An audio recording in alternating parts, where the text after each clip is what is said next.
안녕하십니까. 츠타야 책방의 박재현, 또 가츠키요입니다. 대표님 잘 지내셨죠? 예. 네.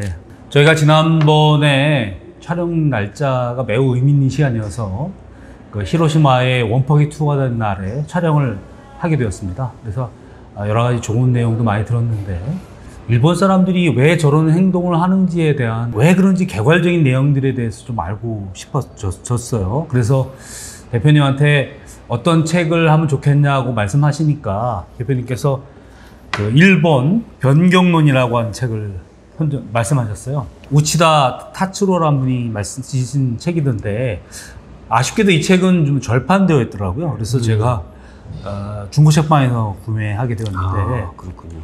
대표님께서 이 책을 좀 말씀하셨는데 우치다 타츠로 같은 경우는 어떤 분이신지 잠깐 설명해 주실 수 있으실까요? 예, 제가 그 대학교 때 한일 간의 문화 피교를 공부하지 않았습니까? 그때 비교 문화학과를 다녔는데 그 비교 문화학이라는 게 사실은 구조주의라고 그 문화를 구조로 이렇게 분석하고 그러는 건데 그 프랑스 구조주의의 아주 그 많은 그 책들을 일본에다가 소개해 준 사람이고요. 그 번역가이기도 하고 프랑스 문학자라고 보통 합니다. 세계를 보는 아주 기본적인 그 내용이죠. 이런 틀 안에서 바라보니까요. 자, 그런데 오늘 저는 이 일본 변경론 책을 읽으면서 우치다 타츠로 분의 그 한국어판 서문에서 보면 그러니까 이 책은 기본적으로 이제 외국인들, 그러니까 일본이 아닌 외국인들이 일본을 어떻게 이해할 것인지에 대해서 쓰셨다고 그렇게 말씀하시더라고요. 일본 사람들이 왜 이런지에 대한 이해하지 못했던 내용들의 많은 부분들이 좀 이렇게 답도 되고 했어요. 대표님께서 뭐 여러 가지 책들 중에서 특히 이 일본 변경론을 저한테 한번 추천해 주신 이유가 있을까요? 그러니까 일본론이라는 것은 진짜 많이 있어요. 뭐 세계에서도 몇 권 있지만 기본적으로 일본 안에서 많이 나옵니다. 예, 제가 대학교 1학년 때 무슨 이야기를 들었냐면은 Japan is unique. 일본은 유니크하다. 특별하다. 예, 특별하다. 유일하다. 뭐 이런 식의 내용을 배우긴 배웠는데 사실 그거는 일본 사람 스스로가 말하고 있는 거예요. 일본은 특별하다. 아주 특이한 나라다. 그렇게 있어요. 일본 사람은 그렇게 하고 있어요. 근데 일본에서도 많이 있고 그리고 그 세계에서도 한국의 그 이호령 교수님의 그 축소지향 일본인 같은 아주 그 진곡을 찌른 그런 이야기입니다. 그것이 그 축소지향이라는 것은 이거랑 똑같아요. 이 변경론이랑 똑같은 이야기예요. 결국은 이 한국은 학대지향인데 일본은 축소지향이다 이거죠. 이게 변경론이라는 것도 중심이 어디 있고 자기가 이렇게 수동적인 위치에 있다는 이야기예요. 그러니까 항상 그 수동적이거나 이게 축소지향이거나 아니면 뭐 화목을 중요시하는 화목지향이거나 이건 다 여성 원리라고 합니다. 예, 한국은 남성 원리적인 나라입니다. 제가 항상 강의 때 그 이야기를 하는 내용이지만 남성 원리라는 것은 경쟁 원리고요. 확대 지향 그리고 선악을 엄격히 구별을 해요. 한국 분들이 아주 단파 싸움이라든가 그런 게 있었잖아요. 그런 게 선악을 도리라는 거를 외치고 진실 하여튼 그 도리 선악 이 선악 지향이다 이거죠. 그래서 대립도 많은 건데 그런 거 그리고 자기가 주체다 하는 주체의식이 강합니다. 이게 남성 원리적이라면은 일본 문화는 기본적으로 섬나라 문화의 특징이지만 여성 원리예요. 여성 원리라는 것은 평등 원리고요. 한국은 경쟁 사회지만 일본은 오히려 평등 사회를 지향하고 있어요. 물론 뭐 격차라든가 그런 건 있지만 그래도 평등 원리가 제일 중요하다고 생각하고 화목지향 그 다음에 선악을 일부러 애매하게 하고 그게 뭐 화목지향인데 하여튼 그런 경향이 있고 그리고 축소지향입니다. 작게 만들어요. 그리고 자기가 수동적인 위치에 있다 하는 수동의식 이것이 일본 문화의 특징입니다.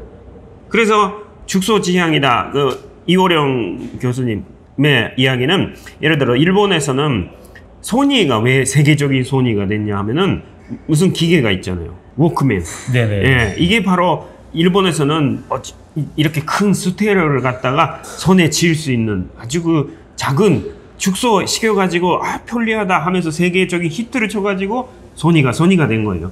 근데 한국의 그 삼성은 원래 미국에서 아이폰이 나오고 이렇게 스마트폰이 나왔을 때 그거를 오히려 크게 만들어서 갤럭시라는 것은 크게 만들어서 확대적인 그런 사고를 가지고 세계적인 히트를 치고 있는 거예요. 이게 또 반대로 그렇죠. 대비되네요. 대조적인 거죠. 그리고 뭐 일본에 사실 메이드 인 재팬이라고 일본의 제품이 첫 번째로 세계를 석권한 것이 언제냐면은 9세기 때 해안 시대 때 접을 수 있는 부채를 일본에서 발명했어요. 이 부채라는 거는 모든 나라에 있었는데 그거를 이렇게 접을 수 있게 만들어 가지고 손에 질 수 있게 만들었다. 이게 일본의 그게 일본 발명. 네. 그것이 몰랐습니다. 9세기 때 해안 시대에 만들어졌고 그다음에 중국을 석권하고 인도로 가고 인도에서 유럽 뭐 영국에 가가지고 뭐 세계적인 히트가 된 것이 바로 13세기쯤에 된 건데 하여튼 메이드 인 자팬도 그 첫 번째도 역시 죽소지향이었어요. 뭐 나머지는 뭐 우산 뭐 비 온다고 갖고 오는 그 3단식에 접을 수 있는 우산이라든가 하여튼 그 종이접기라든가 그 3단 우산도 그렇지 일본의 발명. 하여튼 그 어떤 등불 같은 게 이런 게 있잖아요. 등 그런 것도 일본에서 가면은 이렇게 접을 수 있게 만들어요. 뭐든지 접을 수 있게 만들고 작게 만드는. 일본 사람은 작은 것을 추구해요.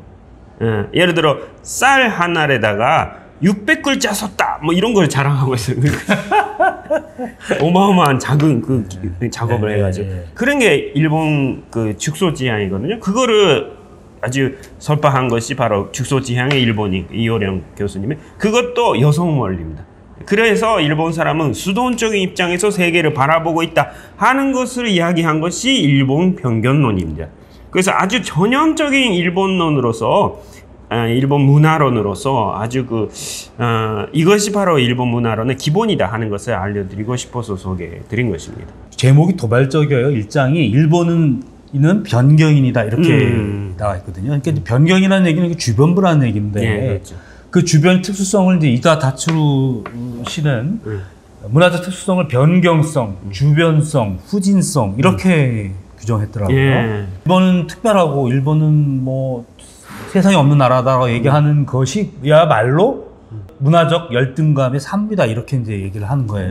그렇죠. 그러니까 일본이 이제 신국이라고 얘기하잖아요. 그러니까 일본이 그렇게 자기는 유니크하다고 얘기하면서도 결국 일본이 가지고 있는 이 후진성과 변경성들이 그런 유니크하다는 말의 역설이다 이렇게 얘기를 하는 거예요. 그래서 대표님 보시기에 이 변경성론이라고 하는 것의 기본적인 골조는 아까 말씀드린 그런 건데 그러면 결국 일본 문화가 도대체 뭐냐는 올 거예요. 대표님은 일본 문화가 뭐다라고 말씀하시겠습니까? 그러니까 아까 말한 것은 하나의 대조적인 남성 원리적인 면, 여성 원리적인 면 이렇게 대조적으로 말할 수가 있는데 기본적으로 일본도 한국도 중국의 중화 체계에 속해 있었잖아요. 그게 중화라는 것은 중심을 나타내고 동이적도 그렇고 뭐 일본도 동이적이 하나지만 하여튼 이라는 것은 오랑캐 그 주변 국가라는 거죠. 중화 질서가 있었던 건 사실이잖아요. 화이 질서라고 하죠. 화이 질서 속에서 일본은 사실은 출발했어요. 일본이라는 이름도 그래요. 중국에서 볼 때 해가 뜨는 쪽이다. 일본. 해 뜨는 쪽이다. 이 국면 자체가 그런 뜻입니다. 그래서 일본이란 말 자체가 일본 사람들이 이렇게 뭐 자랑스러울 이름은 아니었다. 오히려 저전 이렇게 얘기하더라고요. 그렇게 자기가 그 화이 질서 속에서 주변부라고 하는 것의 의미라는 얘기니까. 국기도 지금은 일본 사람이 그 국기를 가지고 세계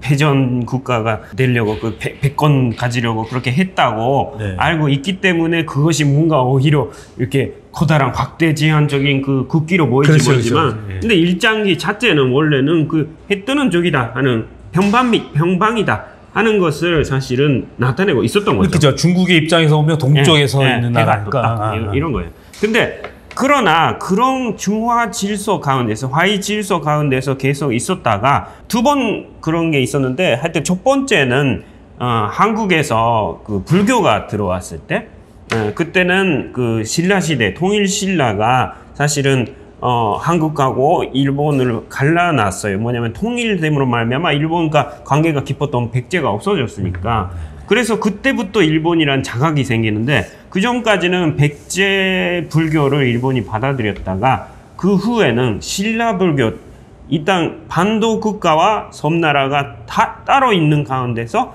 신라의 불교를 배워가지고 그것이 진짜 유행됩니다. 그게 나라 시대 때죠. 그러니까 8세기.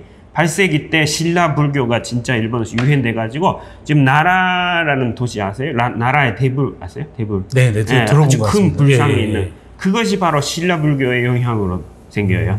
그때 당시 그 원효대사의 제자인 그 심상 스님이라는 분이 오셔가지고 일본에서 그 화엄경을 이렇게 강의합니다. 그랬더니 쇼무천안부터 그것이 너무 감동받아가지고 화엄경 강의에 그래서 화엄경에 있는 비로자나불 네, 비로자나불. 네, 그것을 가지고 큰 불상을 만든 거예요. 그래서 나라 시대 때 그런 식으로 한국의 문화가 유행됐잖아요. 근데 거기에 대해서 오히려 그러면 일본적인 것이 또 가치가 있는 거 아닌가 하는 반발이 생긴 것이 급부문화라고 합니다. 그때 해양시대.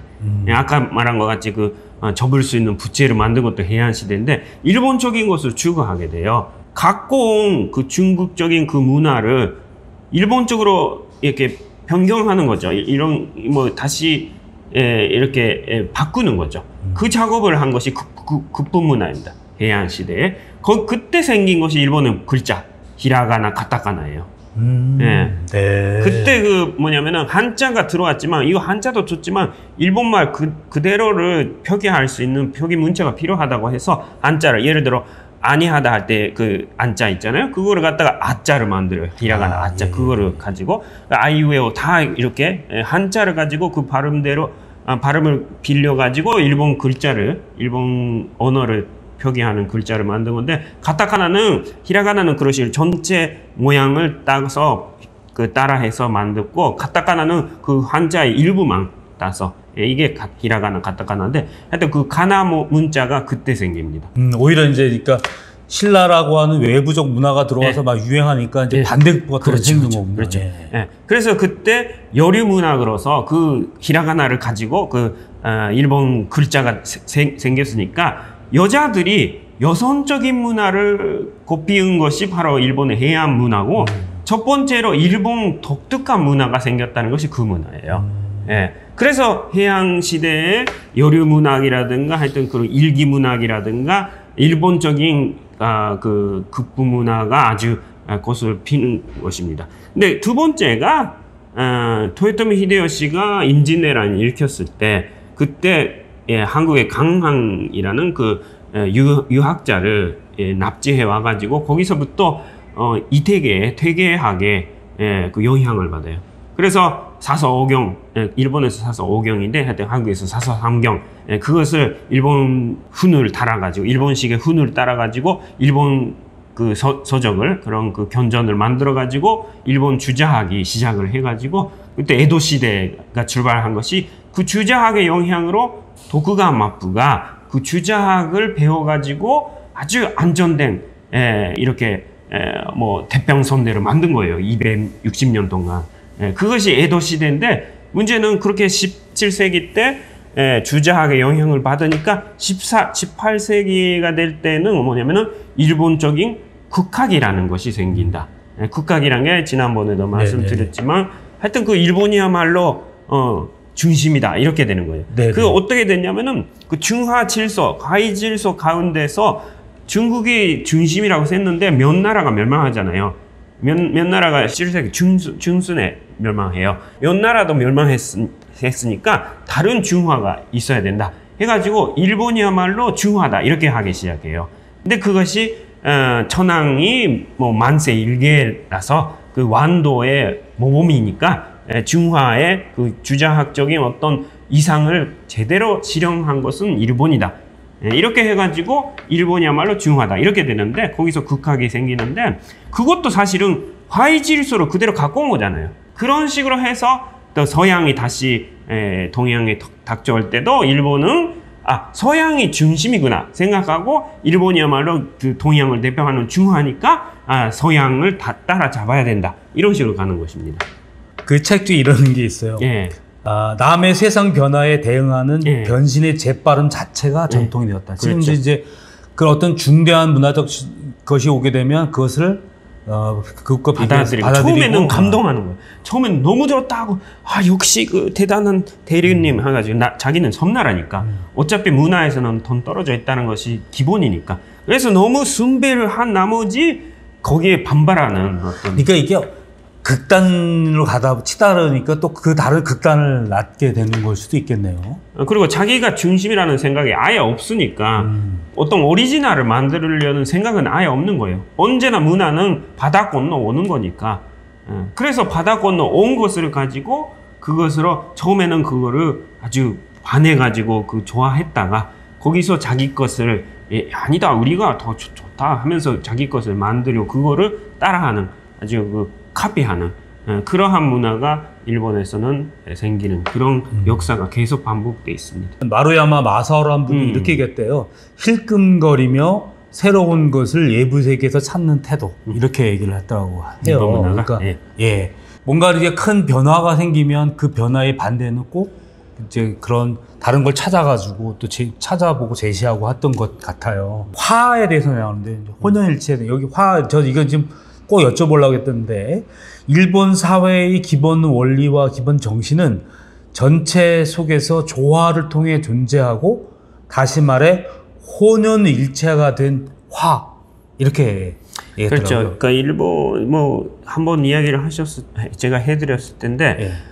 이 개인이라는 개념이 일본은 아직 성립 안 돼 있다는 이야기를 했잖아요. 민주주의의 완전히 기본이 되는 각 개인이 바로 하나의 단위가 돼가지고 민주주의라는 게 있잖아요. 그 투표도 그렇고 선거 그런 민주제라는 것은 결국은 인간이 국민 하나하나가 한 사람 한 사람이 하나의 개인으로서의 거체를 갖는 거잖아요. 근데 그 개체를 갖지 않고 민주주의 비슷한 것을 흉내내서 만든 것이 일본 사회다 하는 이야기를 제가 했을 텐데 바로 그거예요. 혼연일체라는 것이 맞아요. 그러니까 일본 사람은 어떤 개개인의 내가 독립적인 존재다 하는 관념은 여태 아직 그렇게 확립하지 못하고 있고 그래서 지금의 아베 정권에 이렇게 정권 바뀌는 것도 그렇지만은 뭔가 모르는 선거가 분명히 있잖아요. 선거가 있는데도 선거하기 전에 이미 결정됐다 이거예요. 말이 안 되죠 그거는. 근데 실제로 선거를 치러보니까 그렇게 말한 대로 됐어요. 그 문화가 바뀌는 과정들이라는 게 여러 가지 치열하게 논쟁도 하고 그래서 일본 사람들이 조선을 보니까 이건 맨날 사색당파라고 맨날 싼말 했구나. 우리 이렇게 하나가 되어서 혼연일체돼서 다 하고 있는데 이것들은 맨날 아니 저를 사수하는 거죠 싸웠단 말이야 이렇게 했던 것 같거든요. 그러니까 그런 어떤 것이 이렇게 바뀔 때 굉장히 오랜 시간이 걸리고 오랜 과정이 생겨나거든요. 논쟁도 엄청나게 하고 심지어는 죽이기까지 하잖아 이런 문제로. 근데 일본은 사실 그렇지는 않더라고. 이게 이제 한번 딱 이렇게 서로 결정이 나면은 그냥 이제 전체가 다 따라가는 것 같거든요. 그러니까 그 일본에 불교 신자도 많지만 일본은 종교 가지고 싸우는 일은 없다고 하더라고요. 그래서 그게 그런 화라고 하는 조화라고 하는 것도 그런 것에서 출발하는 것 같은데요. 예. 다른 말로 말하면 세간이 되고 그런 어떤 혼연일체의 어떤 샘물 같은 샘물 같은 사회 이런 거죠. 우리가 이 책에서 정말 어이없는 얘기가 여러 가지 나오는데요. 그 중에서 이제 전함 야마토가 출함을 하잖아요. 그러니까 그 나가면 이제 그 어마어마한 배가 이제 끝날 텐데 끝날 수밖에 없는 방향으로 가는 것을 당연히 반대하는데 중앙에 지금 그러니까 공기가 그렇습니다. 그러면 어쩔 수 없습니다. 그러니까 납득됐다. 그래서 저는 패전을 하고 나서 전쟁을 일으켰던 그 일본 강요들을 전범으로서 재판할 때 검찰이 묻는 거 아닙니까? 유명한 강요에게 당신은 왜 이렇게 했냐 하니까 나는 진짜 이거 전쟁 반대했다. 근데 우리는 왜 이렇게 했냐 하니까 그게 그때 그 공기가 이런 얘기가 있었고 맞아요. 심지어는 그 일본에서 자기는 모든 거에 반대했었는데 불구하고 승수장구했던 사람들한테 물었는데도 나는 그랬다. 우린 계속 그러니까 결국 얘기해서 근데 너무 당황스러운 거는 너무나 진지하게 그렇게 얘기한다는 거예요. 그러면 책임자가 없게 되는 거 아닌가요? 예. 그것이 가장 큰 일본의 문제라니까요. 책임자가 없어요. 근데 일본 문화가 그렇게 돼 있어요. 뭐냐면은 일본에서 회의를 진짜 많이 하는 이유가, 회의라는 것은 한국과 같이 어떤 책임자가 있고 내가 이렇게 한다, 이제 책임은 다 내가 지겠다, 따라와, 이렇게 할 수 있는 사람은 없고, 그렇게 해서도 안 되게 돼 있어요. 일본 문화라는 것은 언제나 모든 사람이 공기로 이렇게 어쩔 수 없이 이렇게 결정됐구나 하는 공기가 조성될 때까지 회의를 하는 거예요. 그렇게 되니까 이제 그 결론의 결과를 그 집단 전체가 공동이 짓는, 수동적인 입장에서 나는 따라간 것 뿐이다, 이렇게 되는 거예요. 책임자마저도. 그러니까 이제 이 책에서도 진짜 또 이제 여쭤보면 그 국화칼이라고 하는 책에서 일본 이제 그 포로들이 잡혀오면 그 전까지 옥새하고 칼 들고 싸우던 애들이 딱 잡혀오면 술술술 다 분다는 거예요. 어디에 뭐가 있고 뭐가 있고. 그래서 너무나 미군이 놀랐다는 거잖아요. 그거는 일본 사람으로서 아주 쉽게 이해할 수 있는 거예요. 이 혼내 타테마에, 그러니까 원칙이 있고 내 본심이 있고 이거예요. 그때 그 수즈가 그 세계 한 구석에서 그 만화에서 수즈가 진짜 분노한 것도 그거잖아요. 전쟁 끝났다 그러니까, 그래 그날 뭐 패전할 줄 알았어 하면서 어른들이 다 이렇게 뭔가 아까까지 그 전쟁 시대 때 그렇게 했던 말과 전혀 반대 모습을 그러니까 보여주는, 목숨 걸고 싸우자 우리 뭐 이랬는데, 그게 진짜인 줄 알았는데 그게 가짜였다 이렇게 하니까 다 가짜였구나 이렇게 생각하는 거죠. 그건 일본 사람으로서 그 이중 구조 속에서 살고 있으니까 일단은 그렇게 분위기로서 공기로서 결정돼 있는 것을 절대시 하는 것 같이 하는데, 그거는 다테마이고요. 다테마이라는 것은 하나의 원칙. 자기 자신의 본심은 따로 있다 하는 것이 기본입니다. 자기의 본마음과 겉의 마음이 다르다는 것이 일본이 가지고 있는 이 변경성과 어떤 차이가, 어떤 연관관계가 있는 건가요? 그러니까 항상 나는 수동적인 입장이고 피해자다, 이런 거죠. 그러니까 그렇게 일본의 침략 회의를 뭐 자기 모든 자기가 원하는 것 같이 이렇게 진행해 놓고 결국은 일본은 피해국이었다고 지금 이야기하고 있는 거잖아요. 물론 원폭만 가지고 이야기하는 게 아니고, 결국은 ABCD 보이망 때문에 일본이 이렇게 미국 때문에 전쟁하게 만들어서, 그러니까 음모론이죠, 하나의. 일본 옛날 소설 보니까 왜 일본이 2차 세계대전을 일으켰는지에 대해서 그 말 얘기하는, 미국이 석유도 맞고 나니까 우리 더 이상 이제 그냥 굶어 죽거나 싸워 죽거나 어쩔 수 없으니까 우리 했다. 그러니까 전쟁을 하게 하려고 일부러 계획된 것이었다든가 그런 말을 하는 거예요. 근데 그것이 가장 그러니까 위험한 거라니까. 일본이라는 나라가 가장 위험한 거는 그런 거고요. 중심 국가가 될 수 없는 나라라는 것은 일본 사람도 그렇게 스스로 알고 있으니까 한국 분들도 그걸 아셔야 되고요. 그리고 일본이 전쟁을 했다고 해서 끝까지 책임을 물어도 어차피 안 나와요. 그 책임진다는 그 모습이 어차피 안 나오니까, 그거보다 일본은 지도해줘야 되는 나라가 필요하구나 이렇게 생각하시고 한국은 그게 있으니까, 이게 지도성이라는 것은 사상이 있고 어떤 내 스스로가 어떤 천륜에 맞게 인륜에 맞게 살아가는 어떤 중심이 있어야 되는데, 일본은 없고 있을 수도 없고 일부러 그거를 중심에 서게 하려면 도망가 버리는 나라라는 것을 아셔야 돼요. 그게 1차 세계대전 때 영일 동맹으로 그 영국의 힘을 입어서 노일 전쟁도 이기고 하여튼 청일 전쟁, 노일 전쟁 다 이기고 1차 대전까지 다 이긴 것은 결국은 영일 동맹 때문에 그렇게 됐는데, 하여튼 간에 전승국이 됐잖아요. 그래서 5대 국가가 그런 연미불, 이탈리, 일본 해가지고 그 모든 세계를 주도해 가는 국가로서 모여서 국제 연맹을 만들자 해가지고 만들어가지고 일본한테 당연히 그러한 대표국으로서의 어떤 바램 그런 것을 물어보니까 자기 나라 이야기밖에 안 하고, 하여튼 당신들 무슨 군사를 축소한다고 해놓고 하고 있냐, 우리는 또 싸울 것이다 하는 바보 같은 이야기를 혼자 자기 중심한 이야기를 하니까 놀래가지고 이게 안 되겠다고 영일 동맹은 깨지는데, 그 일본은 어차피 그런 그러니까 세계 1등이 되면 안 되는 이유가 1등이 되고 지도 국가로서의 그거를 기대받으면 오히려 그거를 일부러 피해요. 일부러 그렇게 안 하고 오히려 그때 당시 같이 자기 중심한 어떤 모습을 보이게 돼 버리는 거예요. 그러니까 이 책에서도 지금 대표님 같은 이야기가 나왔는데 이렇게 나온 거예요. 막고 말기에 일본이 이제 세계 표준을 알려고 일본이 막 열심히 해서 쫓아간 거예요. 그래서 러일 전쟁이라고 하는 것에서 승전하면서 자기가 이제 그 어떤 세계적인 지도 국가가 되는 순간 일본이 다 어떻게 해야 될지를 몰랐다는 것처럼 모르는 것도 있지만 그거 하기 싫은 거예요.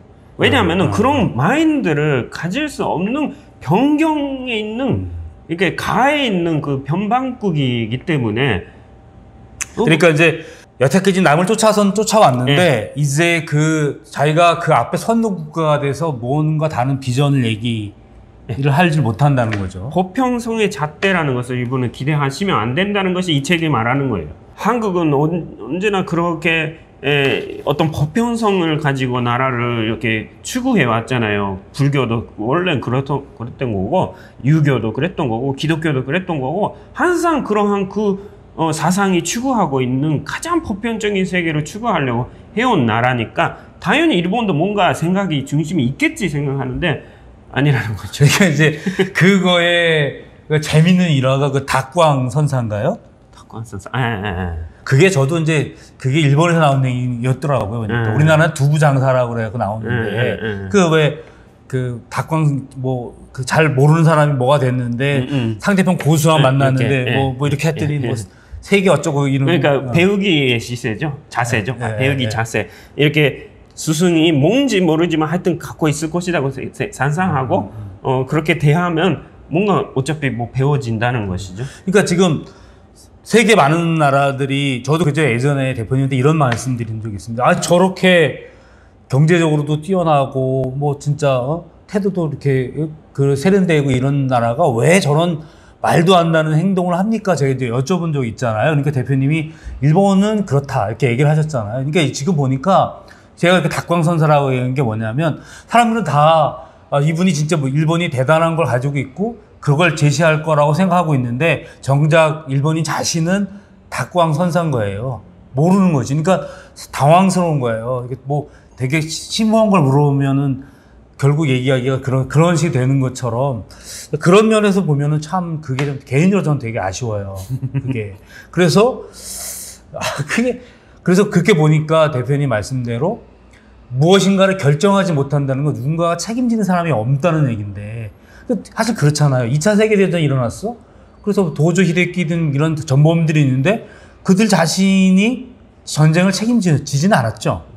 그러면 책임져야 될 사람은 일본 왕이 되는 거 아닌가요? 왕이 돼야 되는 거죠. 천황이 돼야 되는데 그것도 일본 사람 스스로는 천황에게 맡기면 안 된다고 생각하는 것은 일본 전체의 문화가 결코 한 사람이 모든 책임을 지고 가는 그런 건 아니니까 천황 자신도 책임 갖고 그렇게 끌고 온 것은 아니다는 것을 알고 있고 그러니까 분위기를 따라서 한 거라는 것을 알고 있고 그러니까 일본은 하나의 상징적인 중심으로서의 천황을 이렇게 책임 탓하고 그렇게 하지 않고 그러니까 어떤 전범을 몰지 않게 하는 이유도 아니까 그런 입장을 아니까 어차피 상징적인 위치인데 그거를 갖다가 뭐 천황을 뭐 그러면 끝까지 원망하겠죠. 그건 아니다고.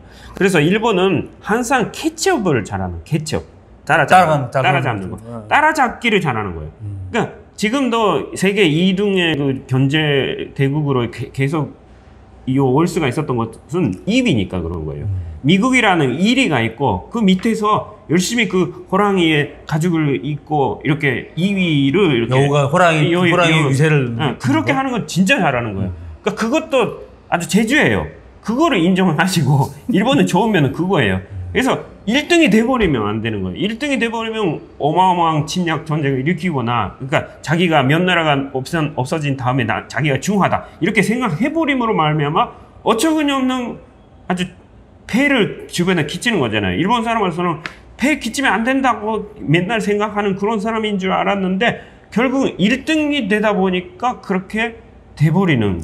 또 어떤 그 결정도 자기가 내리는 게 아니라 그 집단 내에서 말씀하신 그 공기가 결정했으니까, 그러니까 그 이 사람으로서 할 수 없는 만행조차도 그 안에서 용인되거나 핑계가 되는 거죠. 그 공기가 그럴 수밖에 없었다. 이렇게. 그래서 이 책을 읽으시면 어떻게 보면 일본의 변론이 될 수가 있죠. 일본 이렇게 자기가 뭐 이럴 수밖에 없다는 이야기를 하고 있는 것 같이 돼버리는데, 사실 그렇습니다. 그러니까 예를 들어서 남자에 비해서 남선적인 그 원리가 결국은 이끌어가는, 거느려가는 그런 습성이라면 일본은 따라가는 습성을 갖고 있는 거예요. 그걸 인정하시고 그러니까 예를 들어서 아사다마 선수가 김연아를 이길 수 없는 거는 그거예요.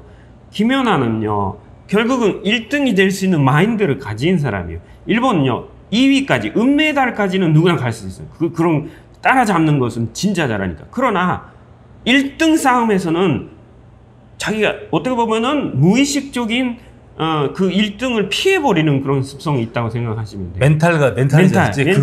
멘탈이 여성적이라고 할 수도 있고, 나설 수 없는 거예요. 일본 문화 자체가 자기가 이렇다, 그러니까 나설 수 없는 사람들의 문화라는 거예요.